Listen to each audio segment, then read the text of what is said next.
A major shift by a legendary hedge fund billionaire is catching the attention of investors across Wall Street. Israel Englander, the mastermind behind Millennium Management, runs one of the most closely monitored hedge funds in the financial world. His firm has built a reputation for disciplined positioning and strong risk management, and over the past 3 years, it has outperformed the Standard & Poor's 500 index by an impressive 38 percentage points. That kind of sustained outperformance is not an accident, which is why every portfolio adjustment he makes tends to ripple through the market. During Q4 of 2025, Englander made a series of moves that stood out even by his standards. Most notably, he sharply reduced his exposure to Nvidia, unloading 3 million shares and trimming the position by 17%. This sale immediately raised eyebrows, given Nvidia's dominant role in artificial intelligence and data center infrastructure. However, at the same time he was trimming Nvidia, Englander was actively reallocating capital into other opportunities that he appears to believe offer more asymmetric upside at current prices. One of the biggest beneficiaries of that reallocation was Palantir Technologies. Englander doubled down on the company by purchasing 543,300 additional shares. This move suggests growing confidence in Palantir's long-term business trajectory,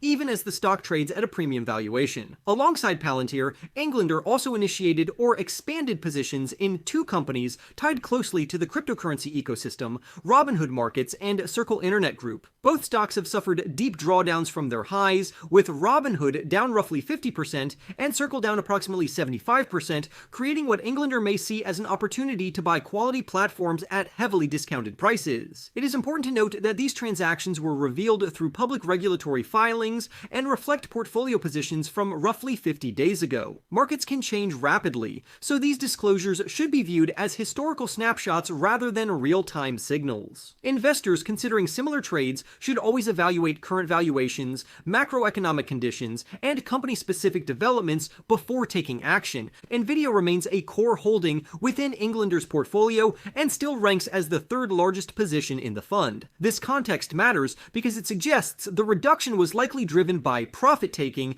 rather than a fundamental shift in outlook. Nvidia has been one of the biggest winners of the artificial intelligence boom, and trimming a position after a massive run is often a prudent risk management decision rather than a bearish statement. Fundamentally, Nvidia continues to dominate the artificial intelligence infrastructure landscape. Its graphics processing units are deeply embedded across data centers worldwide, and its compute unified device architecture software platform has created a powerful ecosystem that locks in developers and enterprises alike. Chief Executive Officer Jensen Huang has repeatedly emphasized that Nvidia delivers industry-leading performance when measured against total cost of ownership, a key metric for large-scale data center operators that care as much about efficiency as raw power. Looking ahead, Wall Street analysts expect Nvidia's earnings to grow at an annual rate of 38% over the next 3 years. The stock currently trades at 47 times earnings, a valuation that many analysts argue is justified given the company's growth profile, competitive moat, and strategic importance within the global artificial intelligence supply chain. Palantir, on the other hand,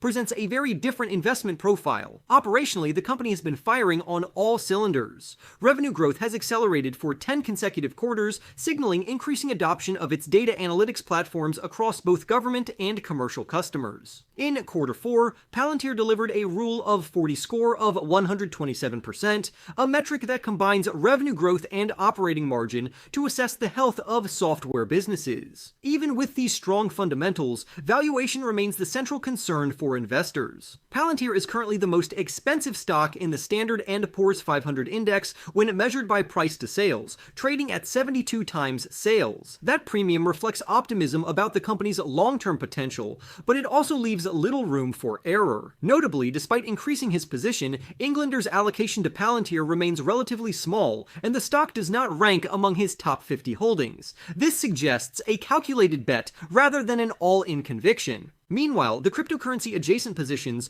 may represent some of the most speculative yet potentially rewarding parts of Englander's recent strategy. Robinhood operates a digital trading platform that has become especially popular among Millennial and Generation Z investors. Its user base is highly engaged, and the company stands to benefit from increased retail trading activity if market sentiment improves. Analysts at Deutsche Bank and Bernstein have issued price targets of $160, which implies over 113 13% upside from the current $75 share price. Circle offers exposure to a different corner of the digital asset ecosystem. The company is the issuer of USD Coin, which is widely regarded as the largest fully regulated stablecoin operating across both the United States and Europe. Stablecoins play a critical role in digital finance by acting as a bridge between traditional currencies and blockchain-based systems. Analysts from Needham and Bernstein see Circle potentially reaching $190 per share, implying over 206% upside from its current $62 level. The broader stablecoin market is already substantial, with an estimated value of $315 billion.